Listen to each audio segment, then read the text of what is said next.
اس مہینے کی برکت کے بارے میں کہ سارا سال کے انسان برکتوں کو ایک طرف رکھ دے اور رمضان کی برکت ایک طرف ہو، تو پھر بھی اس کا مقابلہ ایسا ہے کہ جیسے دریا کے سامنے سمندر رکھ دیا جائے. ہر لمحہ اس کا بہت قیمتی ہے.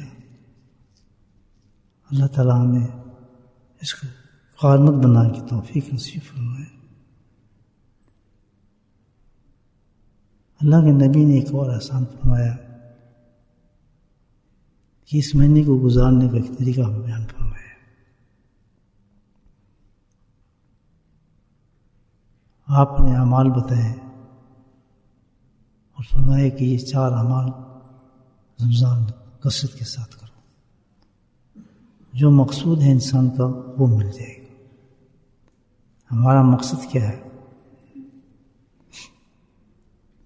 سب سے بڑا انسان کا مقصد جو ہے نا، وہ تو ہم نے پھیلا لی دنیا میں بہت سارا. سب مقصد بہت ہی محدود ہے جس کے لیے ہمیں پوری زندگی کوشش کرنی چاہیے. اللہ کے نبی صلی اللہ علیہ وسلم نے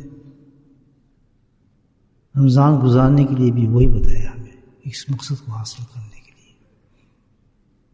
پہلا مقصد جو ہے سب سے بڑا کہ ہم انسان ہیں، خطا ہو جاتی ہے، انسان سے گناہ ہو جاتے ہیں. گناہ بہت بڑی چیز ہے. گناہ ہے جس سے اللہ ناراض ہوتا ہے. گناہ ہی سبب ہے انسان جس سے جہنم میں جاتا ہے. گناہ کی سزا بنتی ہے، عذاب بنتا ہے قبر کے اندر. تو گناہ کا توڑ اللہ سبحانہ تعالیٰ نے جو بیان رکھا ہے ہمارے لیے وہ ہے استغفار اور توبہ. تو اللہ کے نبی فرماتے ہیں کہ نظام نے عمل جو کرنا ہے تمہیں سب سے زیادہ وہ ہے توبہ کا. کثرت کے ساتھ استغفار کرو رمضان کے اندر. پہلا عمل تو یہ بتایا. دوسرا عمل جو بتایا اس کے بغیر انسان کا چارہ نہیں بنتا، وہ ہے اللہ کی رضا حاصل کرنا. کہ اللہ سبحانہ تعالیٰ راضی ہوئے ہم سے، یہ ہمارا مین مقصد ہے. دین اور دنیا سارا اسی میں ہمارا منحصر ہے. دنیا کی بھی خوشی اور آخرت کی بھی خوشی کہ ہمارا رب ہم سے راضی ہو جائے. تو اس کے لیے اللہ کے نبی نے فرمایا کہ اگر اللہ کو راضی کرنا ہے، اس طرح گناہوں کو ختم کرنے کے لیے توبہ فرمائی، استغفار. اللہ کو راضی اگر کرنا ہے بندے، تو اللہ کے نبی نے فرمایا کہ کثرت ذکر کرو. حضرت عمر رضی اللہ عنہ فرماتے ہیں کہ جس نے کثرت سے ذکر کیا وہ بخشایا ہے رمضان کے اندر. جب انسان اللہ کا ذکر کرتا ہے تو اللہ سبحانہ تعالیٰ اس کو یہ انعام عطا فرماتے ہیں ذکر کرنے سے، کہ ذکر کرنے والا میں ایمان کی علامتیں نظر آنا شروع ہو جاتی ہیں. یعنی وہ اعمال ایسے کرنے لگتا ہے، اس کی زندگی کے طریقے طور ایسے ہو جاتے ہیں کہ اس کے اندر ایمان جھلکنا شروع ہو جاتا ہے. پتہ چل جاتا ہے کہ بھائی بندہ ایماندار ہے، اس میں ایمان موجود ہے. تمام وہ صفات پیدا ہو جاتی ہیں انسان کے اندر کہ اس کا چہرہ ہی گواہی دینے لگتا ہے کہ بھائی سبحان اللہ ایمان کے ساتھ ہے شخص. یہ جو خاصیت جو خصوصیت جو پیدا ہوتی ہے انسان میں، اللہ کے نبی فرماتے ہیں کہ اللہ کا ذکر کرنے سے پیدا ہو جاتی ہے. نفاق سے برات ہو جاتی ہے انسان. توغلاپن انسان میں ہوتا ہے جو سب سے بڑی بیماری ہے انسان کے اندر.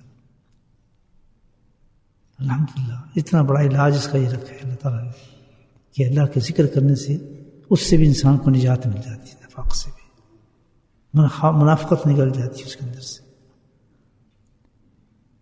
اور تیسرا انعام جو اللہ کا ذکر کا بیان فرمایا ہے کہ بھائی شیطان کی جو ٹرکس ہیں جس سے انسان برباد ہوتا ہے، اس سے انسان کی جو ہے بچاؤ ہو جاتا ہے۔ ذکر کرنے والے پہ شیطان حملہ نہیں کرتا، یاد رکھیے۔ جس دل میں ذکر ہوگا وہاں شیطان کا پڑاؤ نہیں ہو سکتا۔ شیطان جب ہی حملہ کرتا ہے انسان پر، جب ہی وساوس پیدا کرتا ہے جس وقت انسان کا ذکر غافل ہوتا ہے اللہ کے ذکر کے ساتھ۔ وہ لوگ جو ہر وقت اپنے قلب کو اللہ کے ذکر کے ساتھ محو رکھتے ہیں، منسوب رکھتے ہیں، ان پہ شیطانی حملے نہیں ہو سکتے۔ اسی وجہ سے اللہ کا ذکر کرنے والوں سے بہت کم کام ایسے ہوتے ہیں جس سے اللہ ناراض ہو۔ یہ بچاؤ ہے، اللہ کی ناراضگی سے بچاؤ ہے۔ اور یہ جو ہے دل، دونوں کافیات اس میں حامل ہوتی ہیں۔ یا تو بالکل سیاہ کوئلہ ہوتا ہے جس میں ساری چیزیں موجود ہوتی ہیں، نفاق اس میں ہوتا ہے، منافقت اس میں ہوتی ہے، ہر عیب اس میں سے نکلتا ہے۔ یا دل نور کا گولا بن جاتا ہے، ہر صفات انسان کی اس سے تعلق رکھتی ہیں، اس کا نور پورے جسم پھیلتا ہے انسان کے، ہر اعضاء اس کے جو ہے اللہ کے حکم کے ماتحت ہو جاتے ہیں، ہر کام وہ کرتا ہے جس سے اللہ اس کا رسول راضی ہوتا ہے۔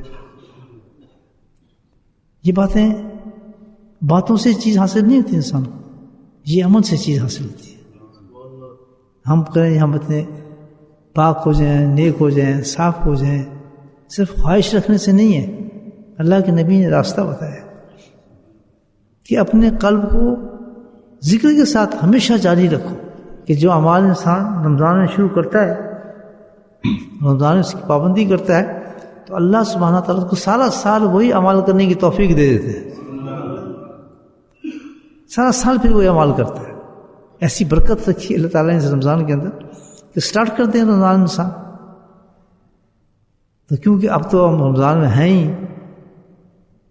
تو ہم نے تو نیک عمل کرنا ہی ہے، نیکی کرنا ڈھونڈ رہے ہیں، کون سی نیکی کریں، کیسی نیکی کریں۔ ہر انسان متلاشی رہتا ہے اس چیز کا، کون سی تصویر کروں، کیا کروں، کیوں نہ جو اللہ کے نبی نے ہمیں بتائی یہ چیزیں وہ کرے، تاکہ سارا سال ہی پھر وہ جاری رہے۔ تو بزرگان دین فرماتے ہیں یہ قول کہ اللہ تعالیٰ نے جہاں ذکر رکھا ہے اوقات بھی دیے ہیں ذکر کے، خود سلیکٹ کیے اللہ تعالیٰ نے اپنے ذکر کے کس وقت تم کرو، اس کے اللہ تعالیٰ نے 2 اوقات رکھے ہیں، صبح اور شام۔ تو حضرت فرماتے تھے کہ صبح اور شام میں حکمت یہ رکھی اللہ تعالیٰ نے کہ جو صبح ذکر کرے گا اور شام ذکر کرے گا، درمیانی جتنا وقت ہوگا جو مصروف ہوگا دنیا میں، لیکن وہ صبح اور شام کے ذکر کی وجہ سے کثیر ذکر کرنے والوں کو لکھا چلا جائے گا۔